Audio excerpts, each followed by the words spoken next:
It's the Opperman Report. And now, here is investigator Ed Opperman. Okay, everybody, welcome back to another bonus podcast for Porkins Policy Radio.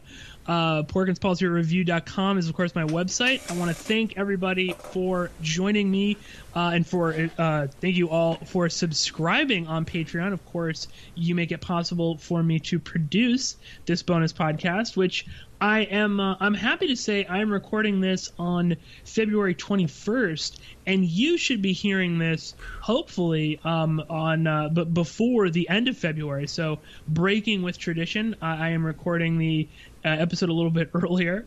If you can hear, I've got sort of a slight giggle in my voice. That is because my guest Ed Opperman and I just spent about 35 minutes testing and checking my audio and fixing my recorder, and it was sort of a nightmare.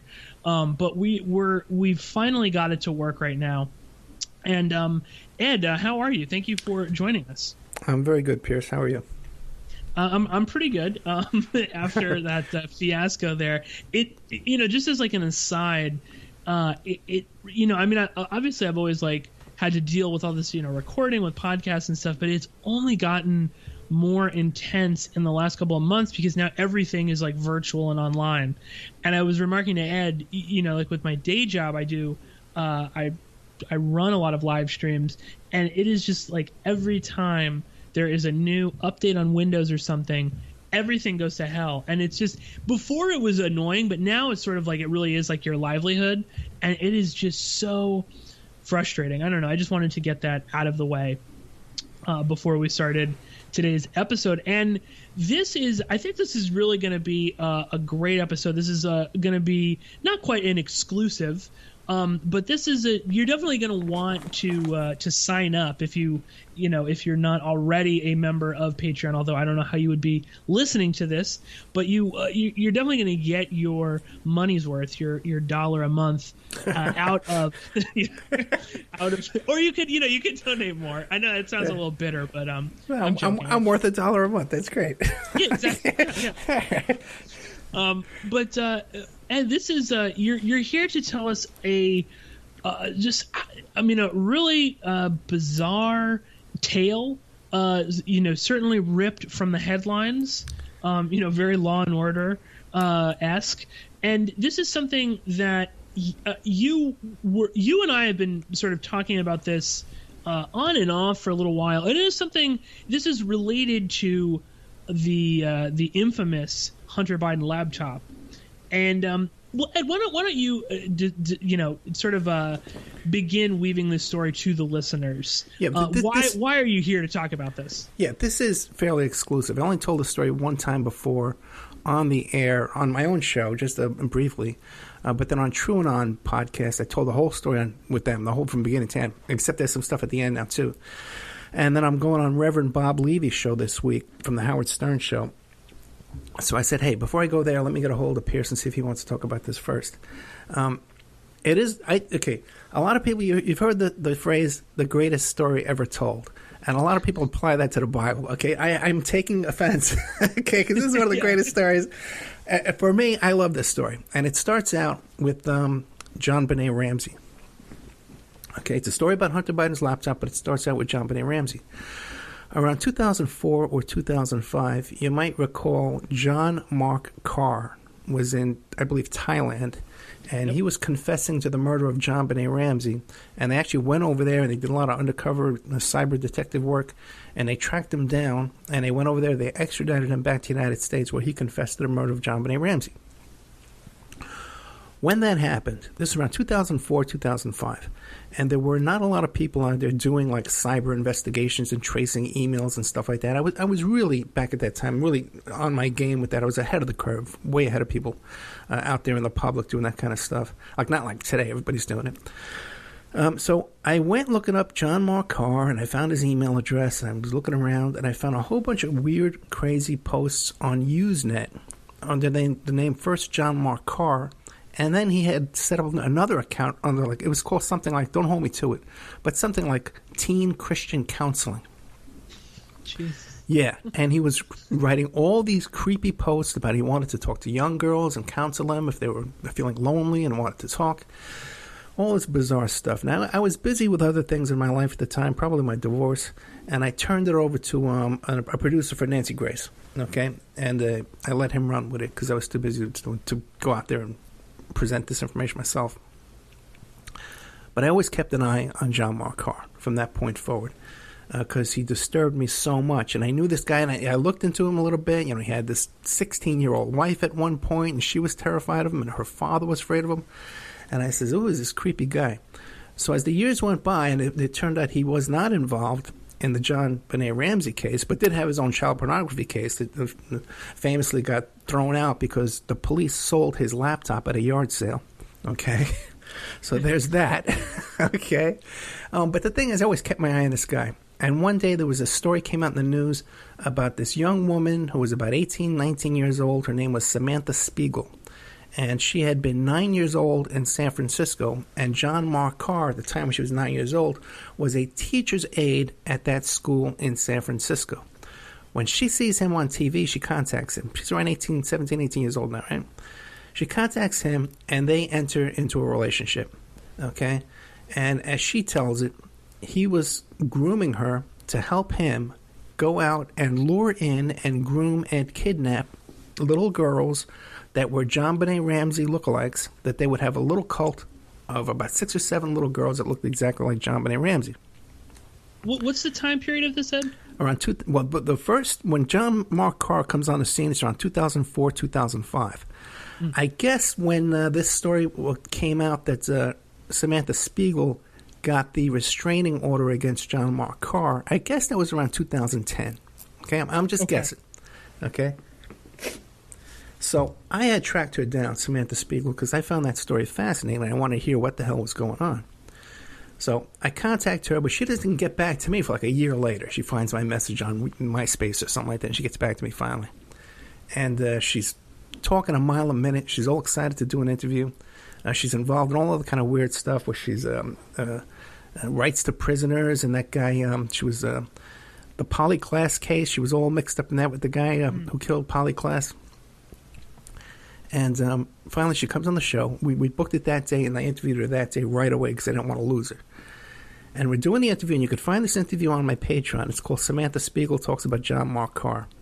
And toward the end of the interview, she suddenly blurts out that she had this romantic relationship with Dr. Keith Abloh when she was 19 years old. I know. Okay. Who is Dr. Keith Abloh, for people that may not know? Dr. Keith Abloh is this right-wing Trump supporter. He got his start like on the Howard Stern show and on Oprah and stuff like that as the celebrity therapist, TV psychiatrist, then became a Fox News contributor. And how my client at the time, Samantha Spiegel, became involved with. Well, first of all, she's telling me on the interview that she had this S&M affair, this BDSM relationship with Dr. Keith Abloh while he was married and she was 19 years old. And I said to her, I says, "Oh, hold on, have you ever talked about this before?" And she goes, "No, this is the first time." Were you live when you were doing this? Or? No, we recorded this. Okay. So I says, listen. I says, okay, well, we're going to bleep out his name. And if you listen to the version, I think we do bleep out his name on that version. We have other versions where we don't. But anyway, but it's in the members section. You can find it there, Samantha Spiegel. So I'm talking to her about this bizarre relationship she had with Keith Abloh, and she says, well, what happened was when I had this restraining order, it was picked up in the news. Fox News contacted me. I was interviewed on Fox News. They flew me down into New York, and I went on their station. And I got a call later on from Dr. Keith Abloh. And I thought he was calling me up to offer therapy. So I picked up the phone. I says, "Hi, Dr. Abloh." And he says something to her to the effect of, I have it in my notes, "Are you a dirty, filthy whore?" Right?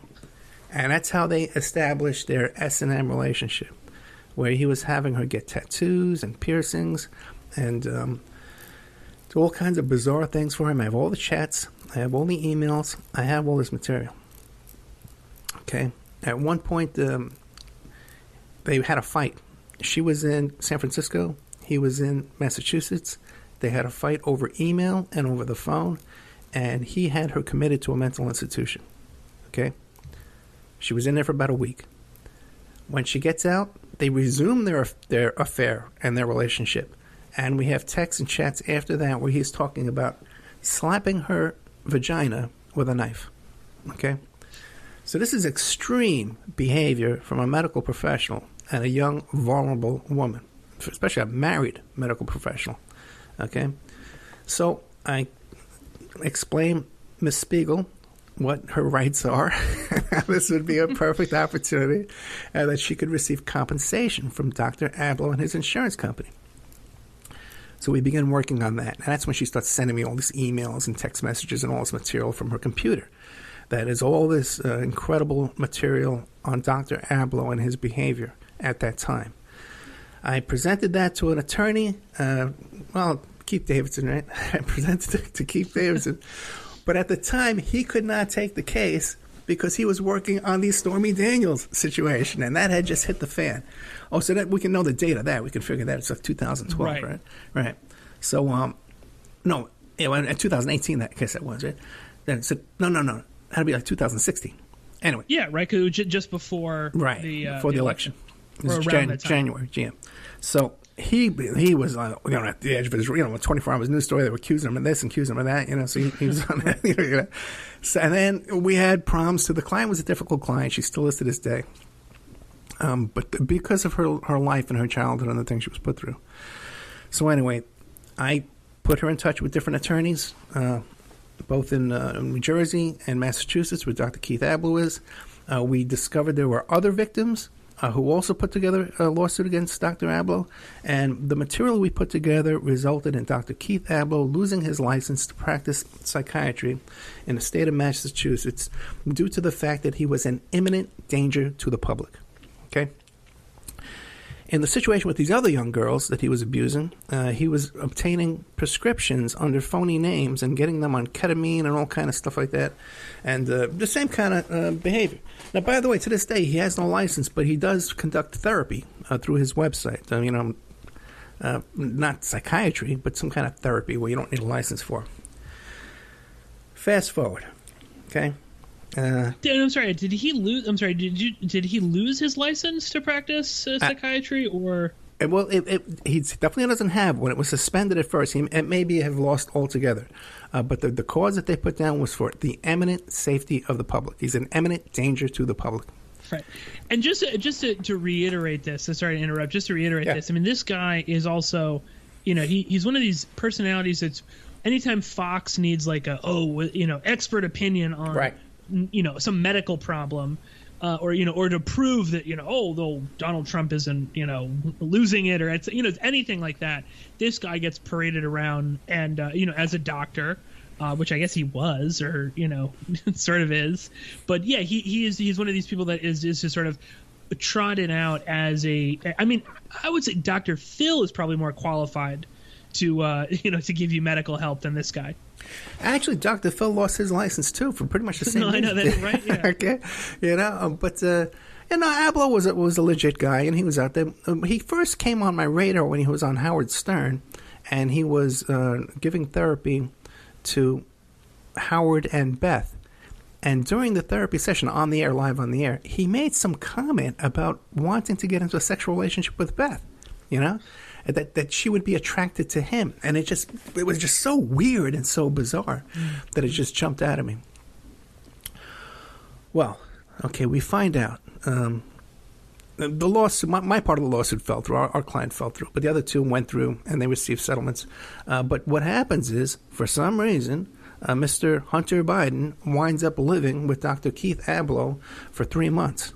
Okay? And this is more recent. Yes, this is very recent. This is right around the time of the laptop winding up over in Delaware. Right. So this is within the last, year, basically. Yes, very recent. Yeah. Dr. Hunter Biden winds up living with Keith Abloh. For whatever reason, he leaves, and he leaves behind a bunch of material. Laptop, some hard drives, stuff like that, a cell phone, all kinds of stuff, right? Notebooks, calendars, all kinds of fun stuff. He leaves behind. Okay. Drug paraphernalia, probably. Yeah, well, they seem to be into the same thing. Okay, Right, yeah. We can get to that in a minute, but no, continue on. It's widely documented that they're both into the same behavior. you know. So the next thing that happens is there's a gentleman named Bradley Birkenfeld. Bradley Birkenfeld is currently living. By the way, I have an exclusive interview with Bradley Birkenfeld talking about this very matter on my Patreon as well. I invited him to come on my show to talk about his wonderful book. The book is called. He worked at UBS, right? Yeah. His book is called Lucifer's Banker. Okay, and he worked at the Swiss bank, and he came under some kind of notice from examiners and government officials and whatever, and he decided to make a deal and did, I think, 30 months. But still, despite that, because of the information he gave to the government, he received a $100 million whistleblower reward. Right. From the IRS. Yes. So I'm talking to him. I says, well, now you got all this money. What are you doing now? He says, I do this and I do that. Well, now we know what he's doing. He's running around causing mischief. Okay. Because he writes this book called Lucifer's Banker, where he names a lot of people. He's very right-wing, too, as well. He's trying to point to all the problems to Democrats and the Bidens and the Obama and the Clintons, that they're the only ones laundering money through Swiss bank accounts. Right, of course. So he has this book launching party. Right, and I think he has it virtually because he's really not allowed to come into the United States or show his face too much. I'm not quite sure. He may have been there. He lives in Malta, I think. Malta, right. I was trying to remember the name of the country. I says, how'd you wind up in Malta? He goes, well, I love it here. Okay. Well, it's so funny, too, that he's blowing the whistle on, it's like international tax evasion and stuff. And he lives in Malta, which is a hub for tax evasion. Well, he's a very bright guy. I like him personally. He's a very nice man. I enjoyed my interview with him. It's probably a great book, So before I bring him on the show, I ask him, I said, hey, I'm all friends with Bo Dietl. Let me go back a bit. A story comes out in one of these Wired magazines or one of these tabloids that there's a book launching party. Attending the book launching party is Rudy Giuliani, Bernie Kerik, Bo Dietl, John Kiriakou? John Kiriakou, who's been on my show as well. All these characters, right? And it comes up at this party that Keith Ablow's brother wants to monetize and sell the Hunter Biden laptop, okay? He makes an offer to this group somehow, and it comes up at this party. Birkenfeld, not Ablow himself? No, it was Ablow's brother. But Ablow had possession of the laptop and all this material. Okay. And I'm assuming that this is Ablow's using his brother as an intermediary, or is this the brother kind of going rogue? Not sure. Perhaps Ablow's brother had a personal relationship with someone there in the room, and that's how he made the offer. How it went through. Mm-hmm. But that's how I heard it. It was Ablow's brother who. But the thing is, ultimately. Off the air, when I talked to Birkenfeld about this, because I heard the name Bo Dietl was involved.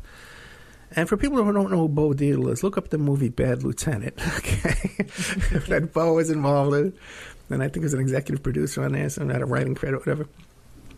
Very similar to his life story.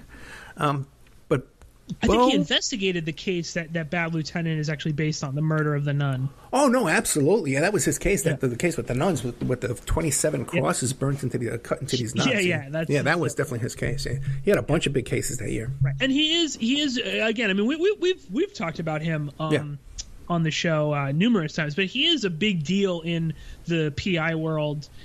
He has his own firm, and he's certainly a fixture in New York. I mean, I remember as a kid, forgive me, but listening to Don Imus in the morning, and Bo Dietl was always on, right? Sort of hungover, and just going on about all sorts of things.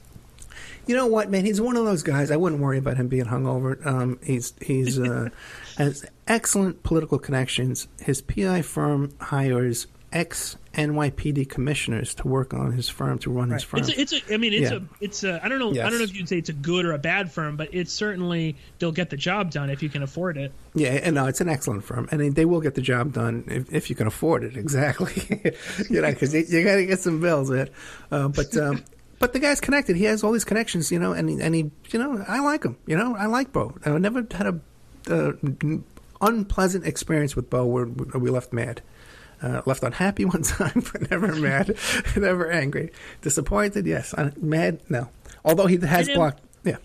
Am I right in thinking, Ed, you knew Bo Dietl like back in the 90s, right, when he did security for Tyson? In 1985 is when I met Bo Dietl, and I know him for many, many years. When one of the first contracts he had, because he had a little tiny PI firm in Long Island. It was a small operation, but he started getting these big cases where he got a $600,000 a year contract to do Mike Tyson's security. And then he had a contract doing security for Oprah Winfrey when she was doing he had the contract for the Daytime Emmy Awards and stuff there for security. A lot of security stuff too. But, some of the most professional guys I've ever worked with, that were ever, I've hired him, I've used him, very professional people. Helped me get a lawyer disbarred. We got a lawyer disbarred when I was 25 years old, back in Staten Island. He was a big asset in that. So I got no complaints with Bo. What happened here, though, now years later, is Abloh wants to monetize the laptop. And these are the exact words out of Birkenfeld's mouth. And he wants $2 million for the laptop. Okay? So we know that there's something on that laptop that Abloh considers to be worth $2 million. They were in negotiation with off the air when I'm talking to Birkenfeld, and I told him I knew Bo. He says, yeah, me and Bo went down there, and we negotiated, and he wanted $2 million. When I go on the air, suddenly Bo's no longer in the picture. Right. Bo wasn't there. Hoffenberg's there all by himself. Not Hoffenberg, Birkenfeld is there all by himself. So Birkenfeld says, yeah, we went down there and we negotiated. We wanted to give him, he wanted $2 million for it. Negotiations broke down. So we wound up leaving. And then for some crazy reason, what happens is the next day, the DEA raids Abloh. They raid his home. They also raid a nearby pharmacy. And the DEA takes possession of the laptop. And is that, I mean, again, you can look up the raid on Abloh. I believe that's in, if you just Google that, You'll find that.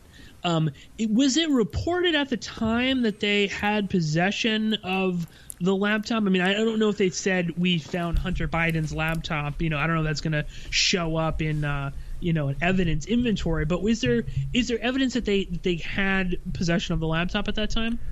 At that time, no. It didn't come out that the Hunter Biden's laptop was involved in that raid until the Hunter Biden's laptop supposedly turns up at Mr. Mack's computer repair store in Delaware.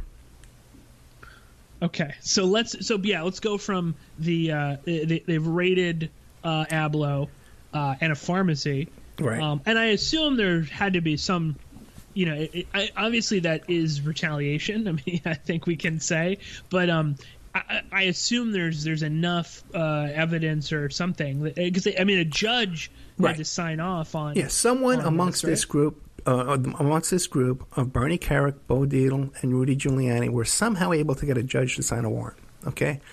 Which is no big trick for these guys, okay? Really, come on. They could pull it off without a doubt.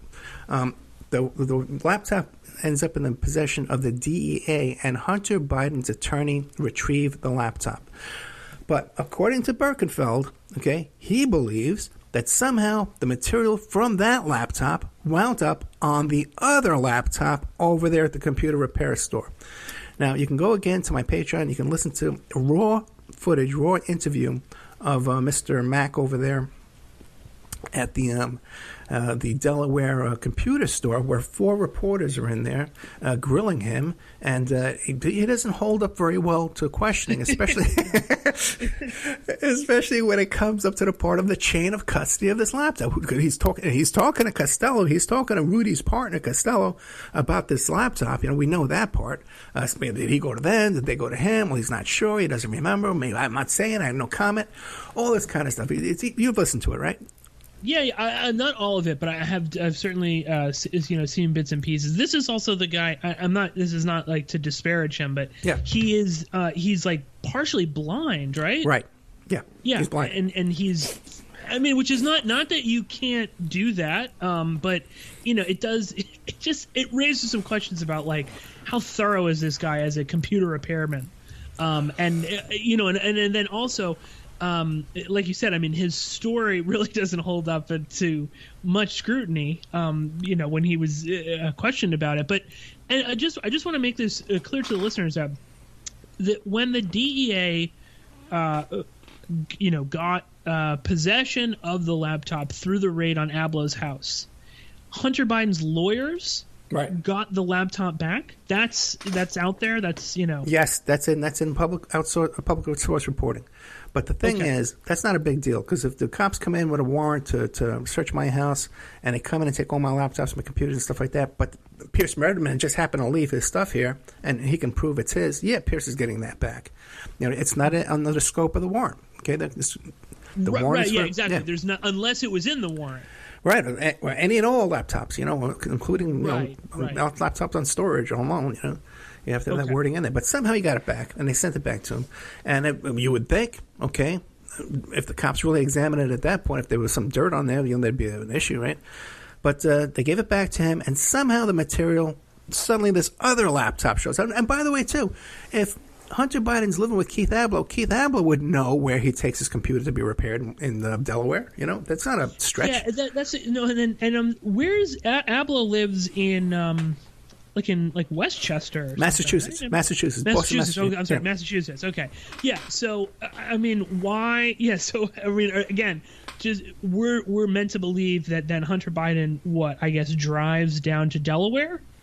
Well, the Bidens have a big connection to Delaware. That's they have a big estate there. I know, but I mean, of all, there's no computer repair place closer to him.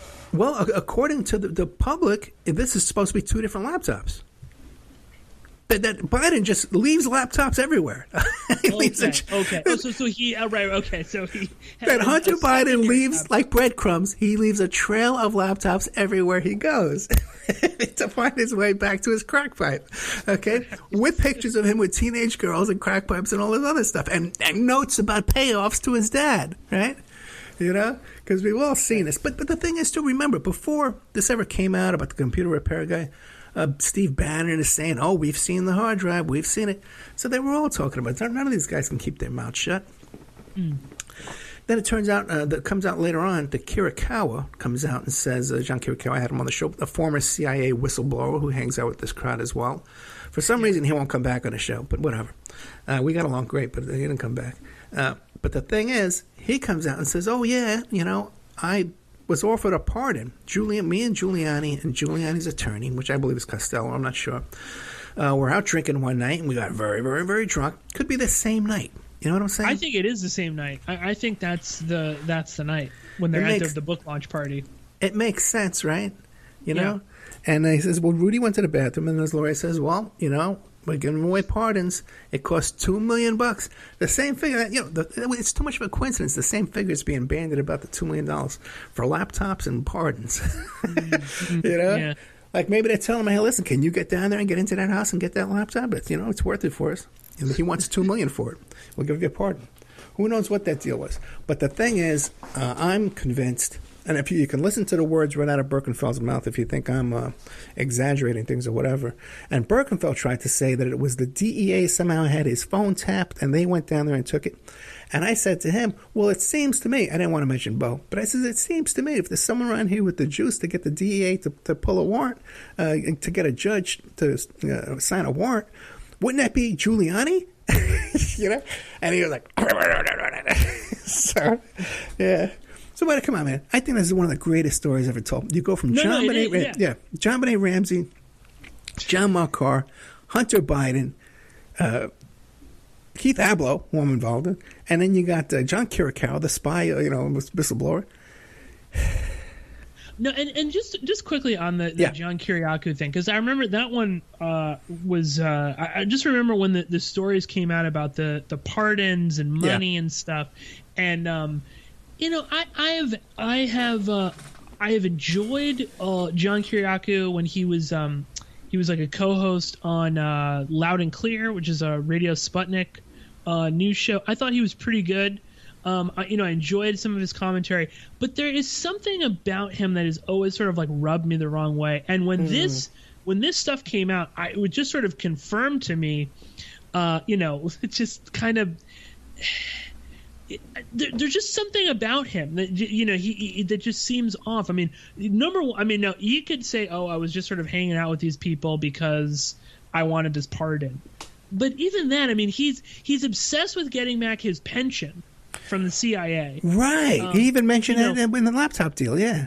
Yeah. I need my pension. I need my pension. But then he's going out and he's borrowing from his friends fairly large sums of money to essentially, bribe other officials, because he was working some other angle besides Rudy trying to get this pardon.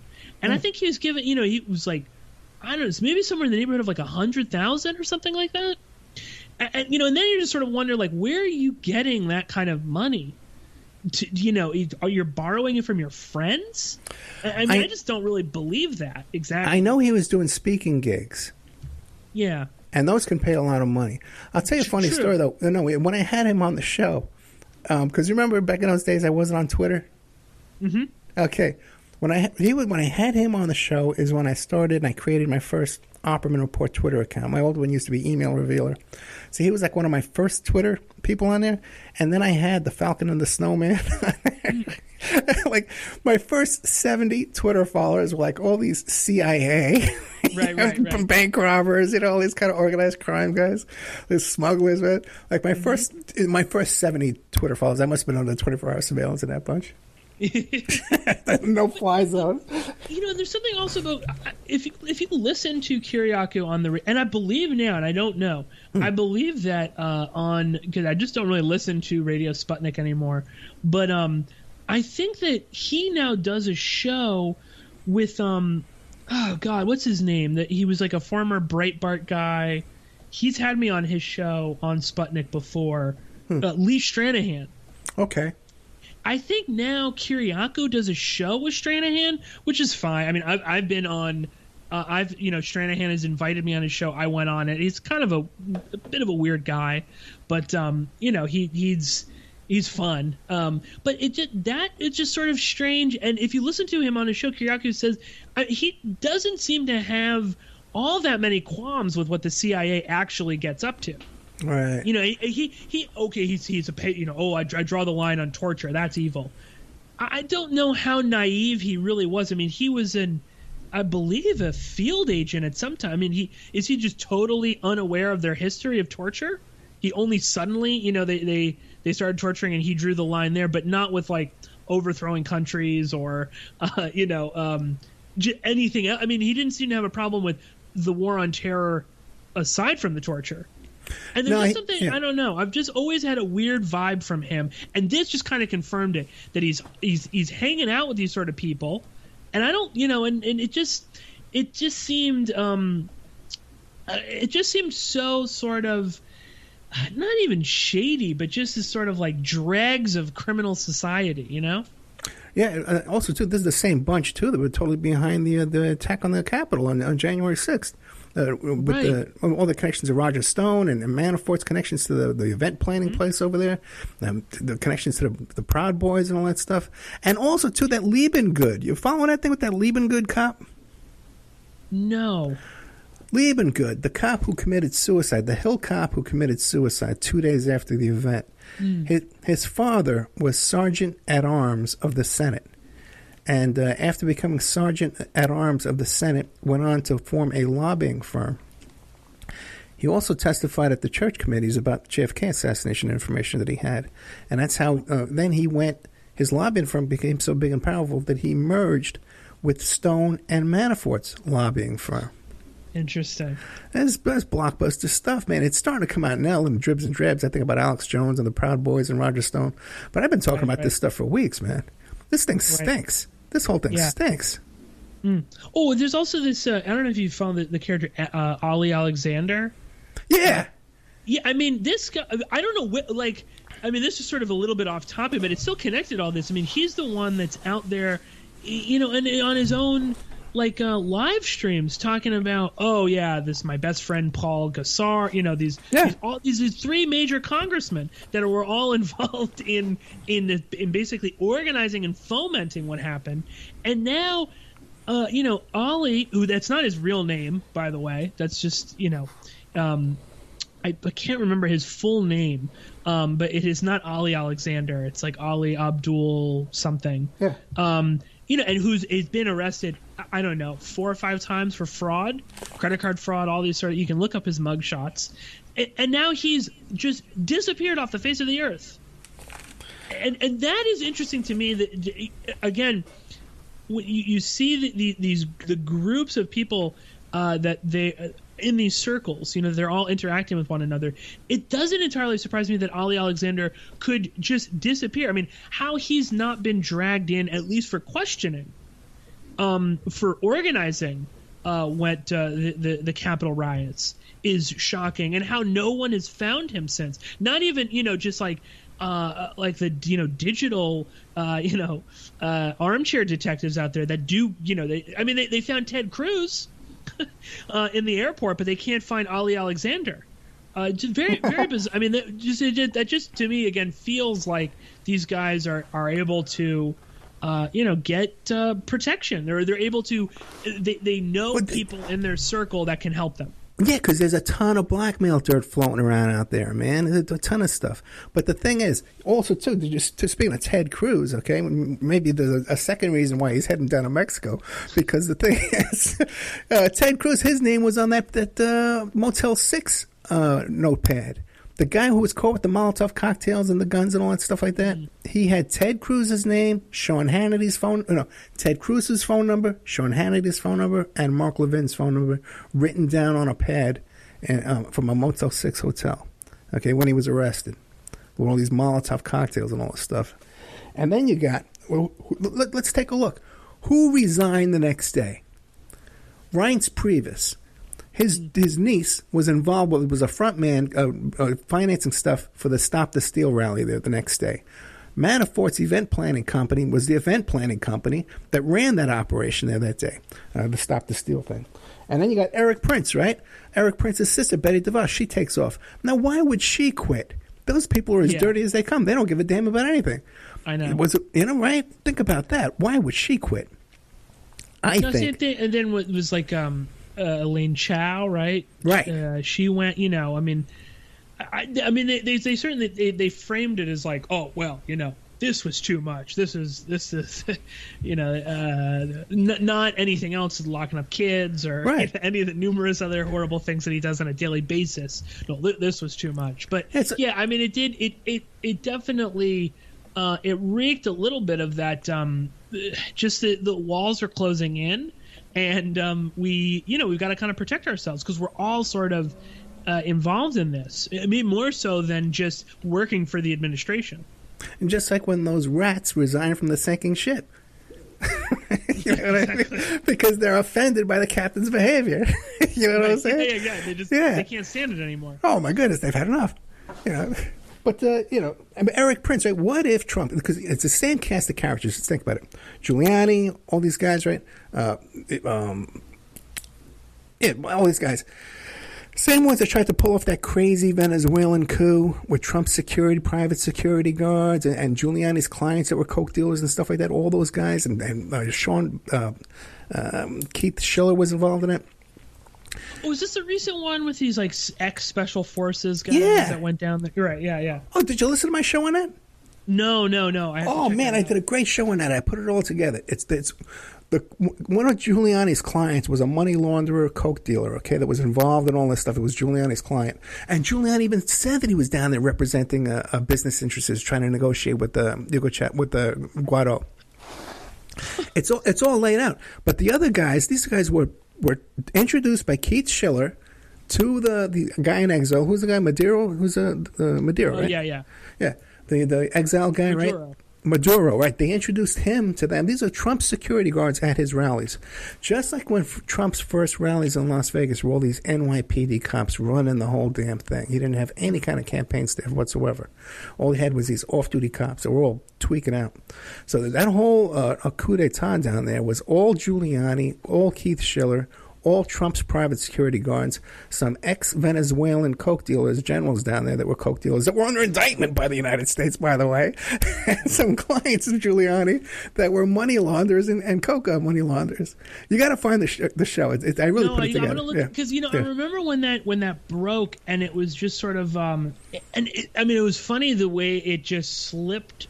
It just sort of went by because you'd think it's such a juicy story, even just for people that are uninvolved in foreign affairs and geopolitics. I mean, just the average person, it's like you've got spies, it's a coup, they're trying to. I mean, and this was also after there had been multiple attempts to kill Maduro. In the just in the years preceding that, I'd covered some of those with the drone that flew in and.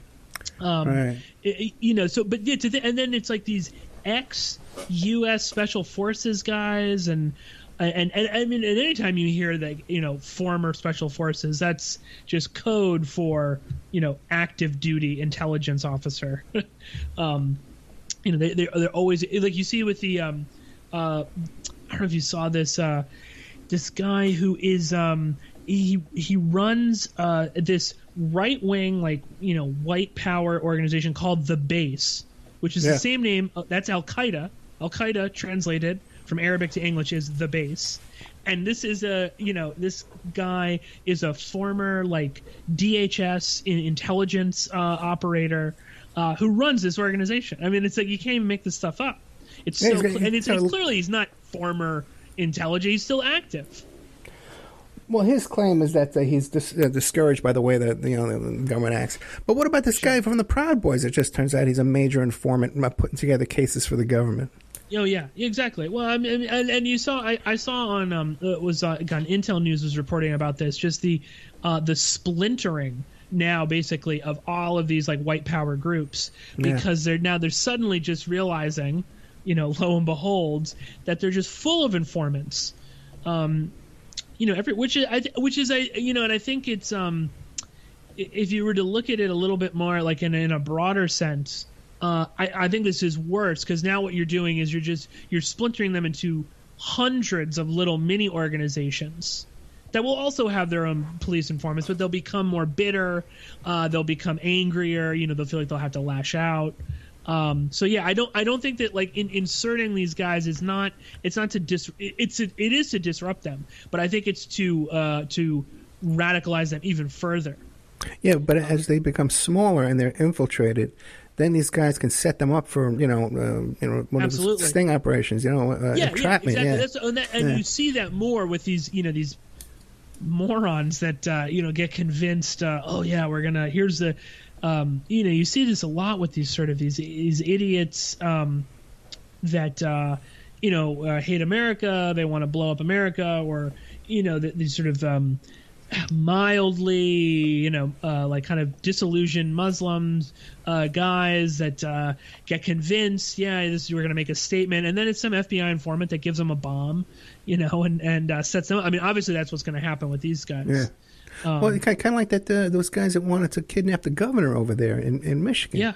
Did you read all that stuff? It was that they told them they're going to bump. They're going on intel. They're just driving by around the neighborhood. They're just driving around the neighborhood. 6 guys in a car. So that was surveillance intel. Exactly. It's a bunch of nonsense. And then they're talking like they're going to blow up the bridge as a diversion. You would need.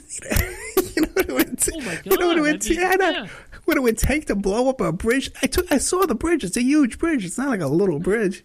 You need tons of TNT to blow that thing up. No, exactly. Of course. It's just crazy. They're also all living in kind of a fantasy world. Yeah. And I think that's also the case with some of these other sort of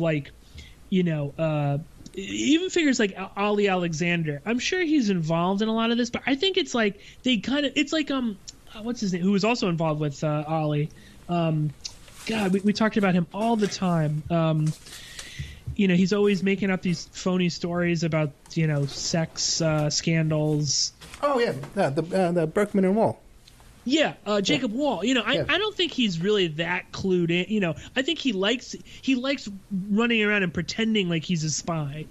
Pretending like they're part of some big, organization, and they're doing all these things. I mean, I think really at the end of the day, they're useful. They're I don't know about how much we've been in contact on those guys lately, but I had a big beef with them and their bunch. And that lawyer was calling me up in the morning screaming at me. The girl's lawyer. Oh yeah. Right. About the whole thing, because I think that the story about Hope Hicks and Fauci is true. What is that? Explain that to the listeners. Well, I was told that Hope Hicks delivered $75,000 from the White House to that bunch of characters to smear Dr. Fauci, to say that he was involved in a rape or something like that. Right. And it was kind of like this out there kind of thing that, well, this is the thing that they wanted to do. But then it was told to me like, oh yeah, it's real, and the way it was said to me, I believed it. And then they all freaked out when I said it on the air, and I started getting 7 a.m. calls from lawyers. So then, what's that? No, and if it sounds sordid, that's because these are like the most sort of sordid group of people. But think about it; these guys would never make up. They would never make up a story to smear Trump. Right. Oh, hey, did you read that article Off the Rails? No. Oh, I got to send it to you, man. It's about the craziest meeting that ever took place in the White House with that guy Patrick Byrne and Sybil. What is that woman? Sybil Edmonds? No, Sidney Powell. Sidney Powell. Yeah. And Trump's in there, right? Trump's in there, and he has Sidney Powell on the speakerphone, and he's putting it on mute, and she's going, "She's crazy. Listen to her. She's crazy." He's saying that? Yeah. And then he hits the button and goes, "Go on, Sidney." You got to read it. It's the funniest article in the world because Patrick Byrne, that guy from Overstock.com, somehow he's in this meeting and he's screaming at all of Trump's lawyers. And one of the lawyers says, "You don't even know who I am. You don't even know who I am." And he goes, "Yes, I do. You're Pat Cipollone." He goes, "No, I'm not." It's the greatest thing in the world. They're all screaming on speakerphones. It went on for hours and hours and hours. It's called the craziest Oval Office meeting ever. And you gotta read it, man. Why is Patrick Byrne even there? Patrick Byrne starts saying, "I know how all this works. I was part of an $18 million sting operations against the Clintons." And Trump's lawyers are going, "Why would you even say that? Why would you even say that?" And then he brought it up like 2 or 3 times more. And then they talk about how they retreat to the Oval, the guest of the house, the sleeping quarters in their living room, Right. The living quarters, and they're sitting there in the living room, and that guy Patrick Byrne is eating all these pigs in a blanket and little meatballs. It's the greatest article ever, man. You're gonna see it. You know what I also forgot is Byrne is I was just looking him up and I remembered he also said that he had some sort of a relationship with Maria Butina. Yes. Yes. Who's it was a Russian spy, which I think was also, she had infiltrated the NRA at one point and was definitely, during her time there, I guess before, I think before she was arrested, it was like,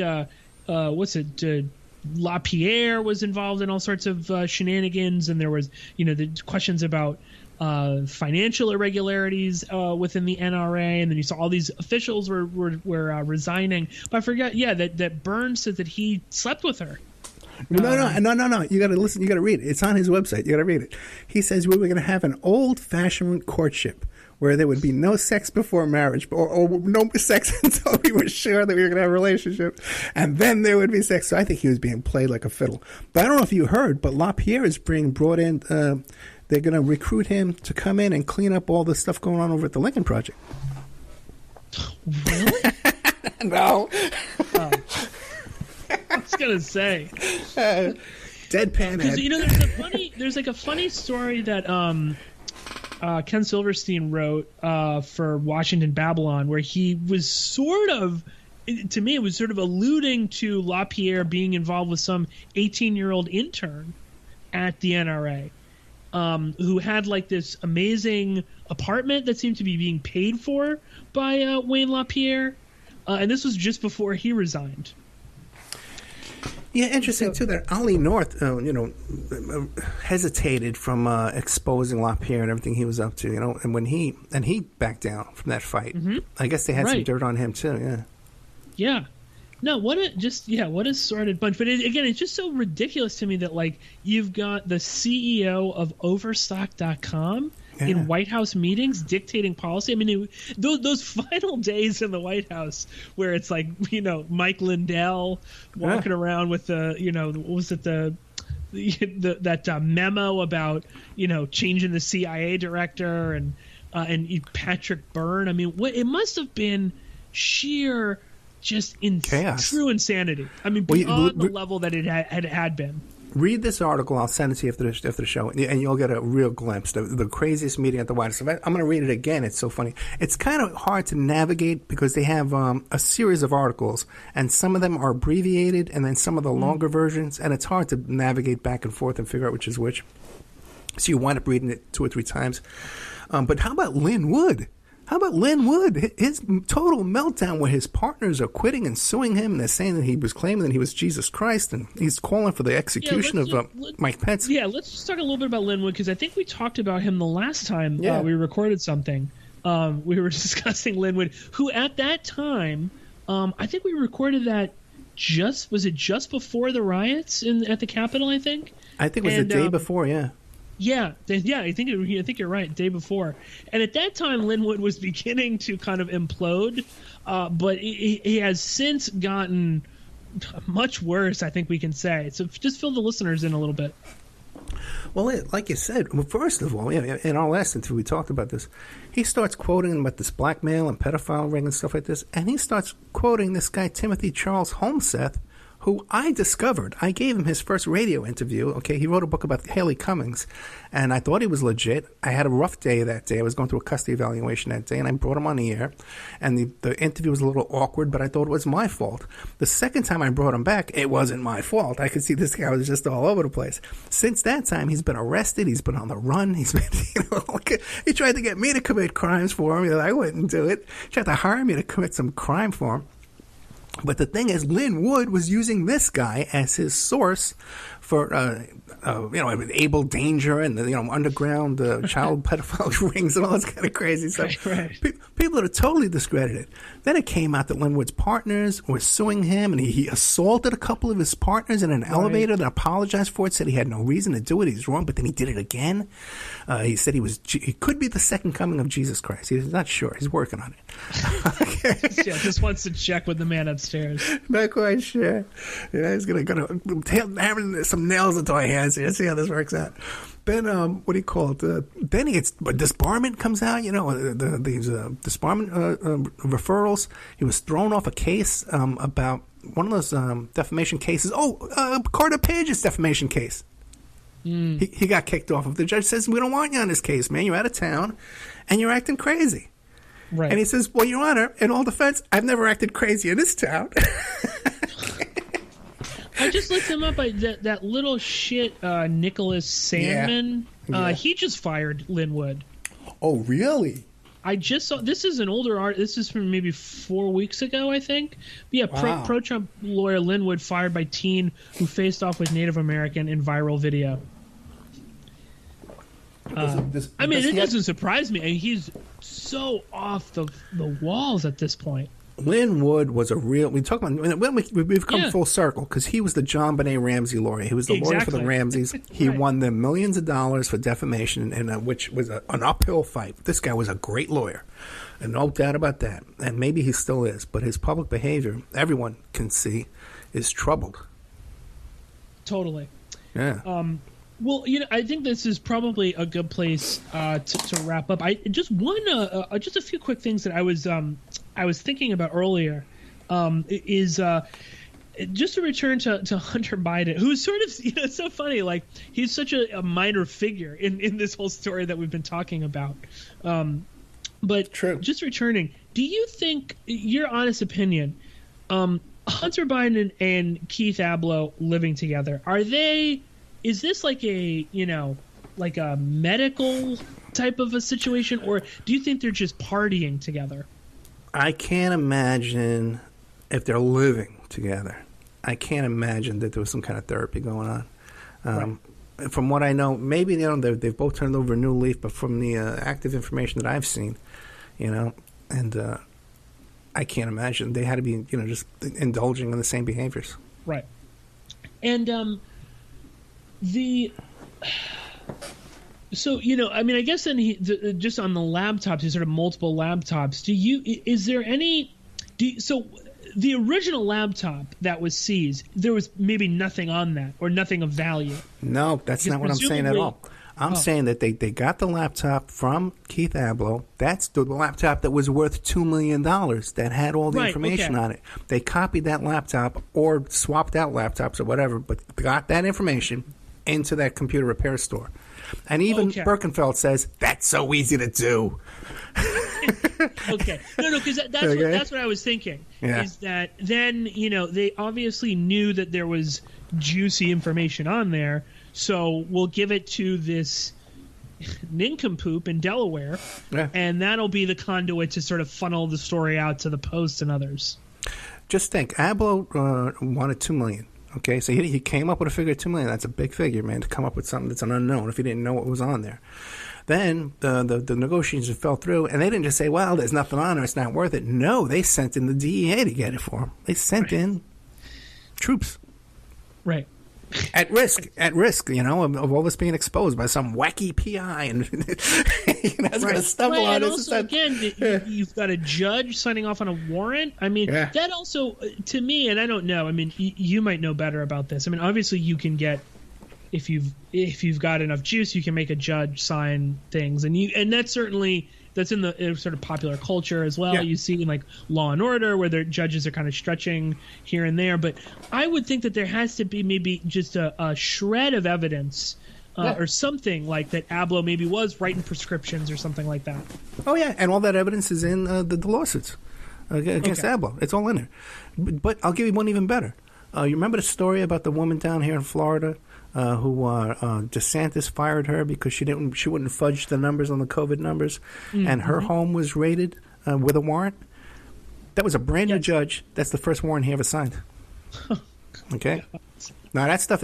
I'm not out on a limb thinking that someone got to a judge and signed that warrant and got that laptop. Right.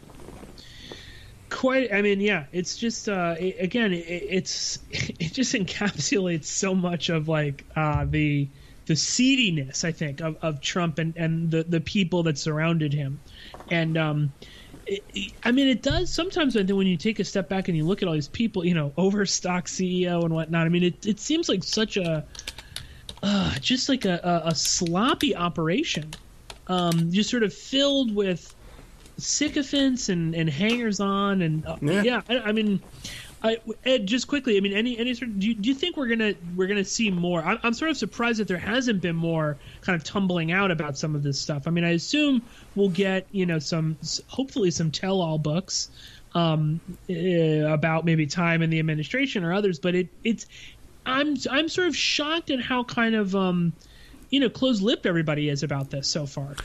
Yeah, me too, especially the insurrection and the coup attempt there on January 6th, because that information's out there. Some of it's coming forward now. New York Times just did some stuff last night about Alex Jones and the woman from Publix and the Proud Boys and all that stuff and Roger Stone, but there's a lot more that is out there that's being repeated by people.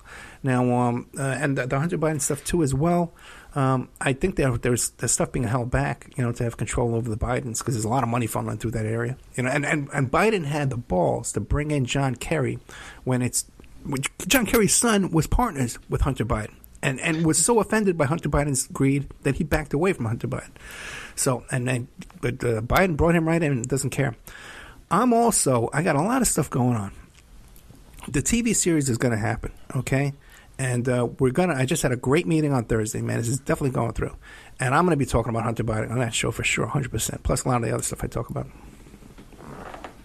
Yeah, again, it does seem like there's a much bigger story to be told. Again, especially with the insurrection stuff, when you've got all of these characters down there. I mean, even just the simple ones like, Roger Stone saying, "Oh, I was never there," and then there's videos of him. Hanging out. It's disturbing that none of that came up at the impeachment, And now we have, what is it, 26 Hill cops suspended and 6 arrested? Yeah, you know? I mean, the impeachment thing was just such a sham to me. Yeah. I mean, it was just such a joke.